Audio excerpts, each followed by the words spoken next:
Армысыздар, қазақ елі. Бүгін 2020 жылы 16 наурыз. Қытайда Уханда тараған коронавирусынан бүгінде әлемнің 100-ден астам еліне ауа жайылып кетті. Осыған байланысты елімізде де бүгіннен бастап коронавирустан сақтану карантинде қимылы басталды. Bir ай бойы ел аумағында жабық түрде осы коронавирустан сақтану қимылы көрсетіледі. Осыған байланысты біз Атажұрт еріктілері кәсіптік жұмысымызды бұрыннан жүргізіп келе жатқан 3 жылдан бергі мына Қытайда болып жатқан қысымдағы нақтылы дәлел фактілерді жинау, қатысты органдарға, тарауларға арыз шағымдарды жеткізу, аудару, арыздар жазу, осы жұмыстарды тоқтатпайды.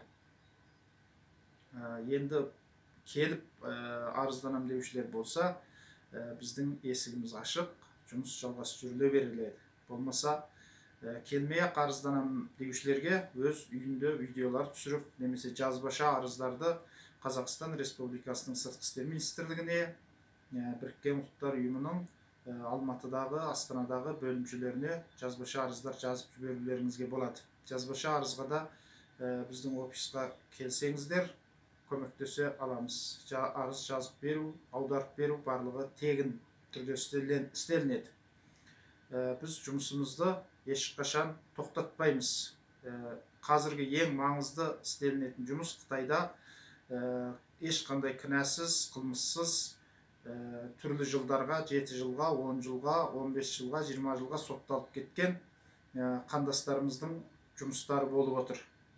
Сол сотталып кеткен кісілердің Қазақстан Республикасында тұратын туысқандары тынбай арыздану керек.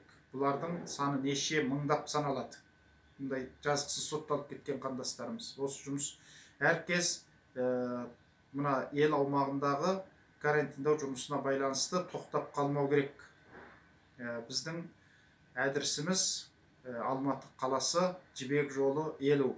Жібек жолы мен Зенкова көшелерінің қиылысы, бизнес орталығы квартал 316 кеңсе. Менің аты жөнім Ербол Дәулетбекұлы, Атажұрт еріктілері қоғамдық бірлестігінің төрағасы. Телефон нөмір 8705 180 66 68. Және бір байланыс телефон нөмірі Қайрат Байтолла 8702 347 17 77. Арыздарыңызды ешқашанда тоқтатпаңыздар.